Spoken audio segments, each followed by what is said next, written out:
We like to start every morning, every Thursday morning anyway, with something we fondly refer to as the jargon of the day. This is when we take on one word, one phrase, one acronym.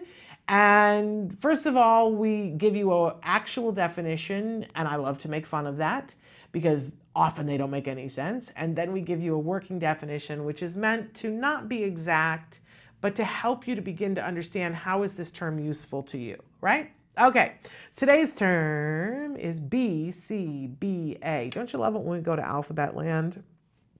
You know, you step into a school, suddenly you're in alphabet land. Well, the same is true for autism and psychology. We're in alphabet land. And you will hear this term thrown around everywhere. BCBA, well, if you're BCBA, and we do it all the time here on the show. And I was reminded by a parent last week that, you know, there was a day when I didn't know what a BCBA was, right? Because I was saying, well, you're BCBA this and you're BCBA that, and here's why a BCBA is important. And this mom said, what is a BCBA? And I went, yes, thank you, good question. We should always be talking about this. So here we are. What is a BCBA? So let's look at our actual definition. A BCBA, that stands for Board Certified Behavior Analyst. Dun, dun, dun, dun, yay. But what does that really mean? Let's move on to our working definition, and then I'm going to add on to this. So a BCBA is someone who has trained extensively in the application of the principles of ABA. Look, more alphabet land. Applied behavior analysis is what ABA is. Now, okay, so a lot of people, though, hear BCBA, BCBA, BCBA in conjunction with autism and get this wrong assumption that all BCBAs are trained in autism.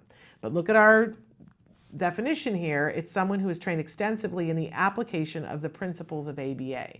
Well, we know that ABA, if you watch the show at all, ABA, it has been extensively, over and over again, proved to be effective in treating autism. It's been considered the gold standard of treatment for autism for, you know, what, 20 years? Almost 20 years. But let's be honest, ABA wasn't invented to deal with autism. ABA is a science that's been around for a really long time that has been used for lots of different things to change behavior and have some behaviors happen more and have other behaviors happen less. That's really the watered down version of what ABA is. And it's all built around the principle that everything that we do has a reason behind it, that we do something over and over and over again because there is some form of meaningful paycheck for us. And so ABA kind of breaks that down into a science and says, well, if you do this, you are more likely to see more of this behavior. And if you do this, you are less likely to see this behavior. So they use ABA in senior citizen homes. They use it in factories. They use it in businesses. They use it with Olympic athletes.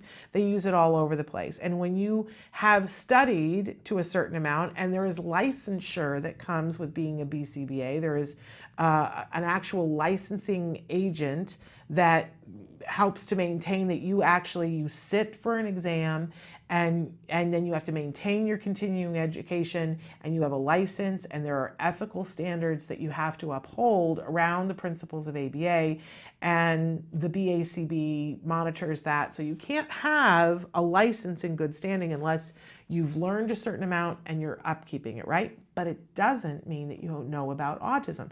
There are many BCBAs that have not trained in the field of autism, have never used ABA with a child with autism. But more and more, I would say it's about 50% of BCBAs now are working in the field of autism. And I think in the next 5 years, we're going to see that really get top heavy with autism. But it takes a while to get a BCBA. You know, people who have a BCBA they're college graduates, they have a master's degree, and they've taken coursework beyond that to know about the principles of ABA. If you're going to be a BCBA in the field of autism, though, there is more training beyond that.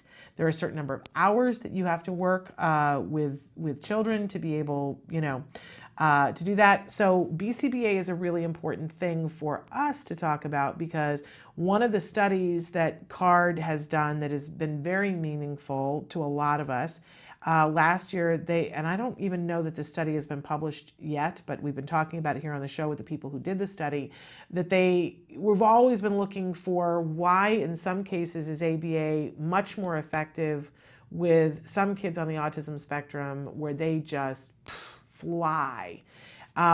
Everyone makes progress with ABA, but why are some kids making so much progress and getting so much better at skill acquisition so much more quickly? And one of the things that CARD found out is that having a very experienced BCBA on your case is a good indicator of how much progress your kid is going to make.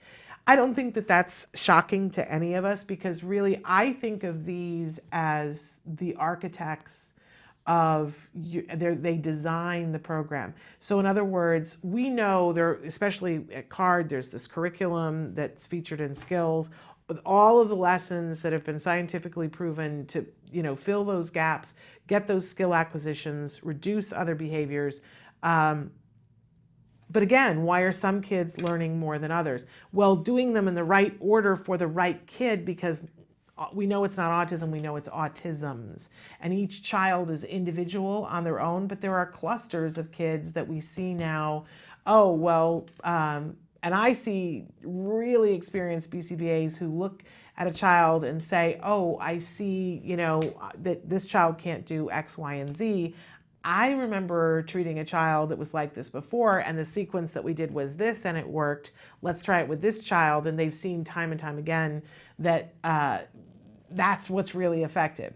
So having an experienced BCBA or having access to that sort of information is really, we're seeing shaping up to be quite one of the determiners of whether somebody is going to make tremendous progress, which we all want. So BCBA, if you are doing an ABA program, then you should not be doing it without a BCBA who is at least overseeing the design of your program. It doesn't necessarily mean that you have to sit down with that BCBA.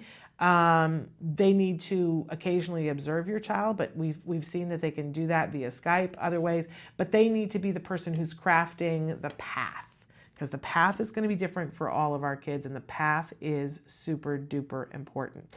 You can check to see if somebody's a BCBA by going to bacb.com. I know, alphabet. And you can look them up to see if they are in good standing. And I would suggest that everyone do that, but that isn't going to tell you whether they're experienced in the field of autism. So if you're interviewing BCBAs, make sure that you're asking how much experience do you have. And many times BCBAs will work in a cluster with other BCBAs so that, because everybody has to learn somehow, right? So they will help to be overseen by a more experienced BCBA. And that's really a great thing to do.